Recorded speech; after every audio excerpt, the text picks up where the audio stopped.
Maître Bernard, l'avocat qui m'a parlé récemment, hier même, d'un expert comptable qui avait une centaine de sociétés, la plupart en liquidation et qui blanchissait de l'argent vers d'autres cieux, des cieux qu'on n'a pas le droit de nommer.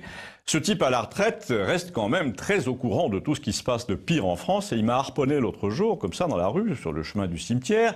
Il m'a dit « Je trouve que vous autres de la presse, vous n'êtes pas curieux, il n'y a aucun suivi ».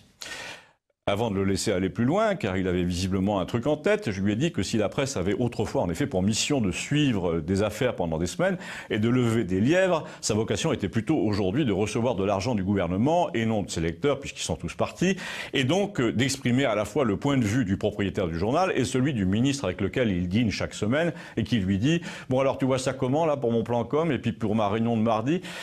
Donc la presse française est quand même très loin désormais de Tintin reporter, c'est plutôt rencontre avec. Avec qui? Avec souvent un futur candidat aux législatives qui dit « Je suis content que vous me posiez cette question ».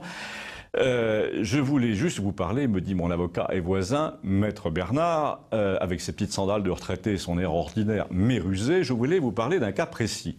Figurez-vous qu'un de mes amis, un ancien bâtonnier de Montpellier, était en train de dîner cet été à Paris dans une espèce de brasserie sur les Champs-Élysées, sur une terrasse, quand soudain une détonation énorme retentit près de lui, à 2 mètres de sa chaise, et le temps que le patron fasse lever tout le monde, il y a eu 3 autres bouteilles en plastique qu'on a d'abord pris pour des bombes, qui en fait étaient des bouteilles d'acide avec de l'alu dedans. Il paraît que c'est le mélange qui provoque la détonation.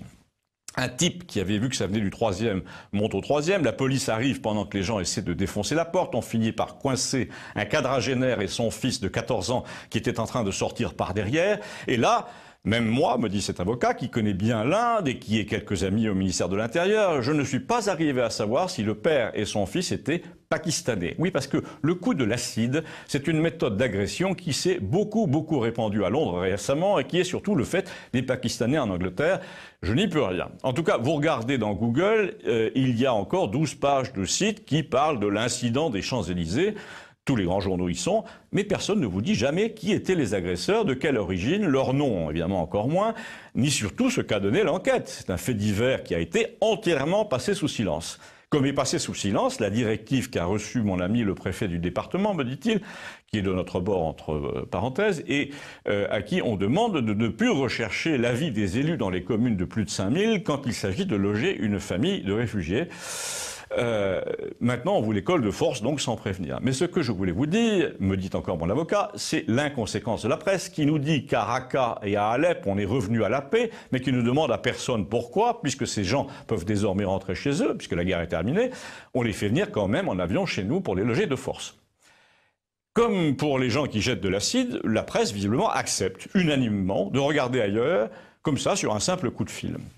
Je me permets, me dit-il toujours, de vous rappeler, car il est au courant de mes propres déboires, que lorsque votre journal a reçu un appel il y a 2 ans qui disait « ce type-là, on n'en veut plus », vos collègues étaient en train de monter un comité Orwell.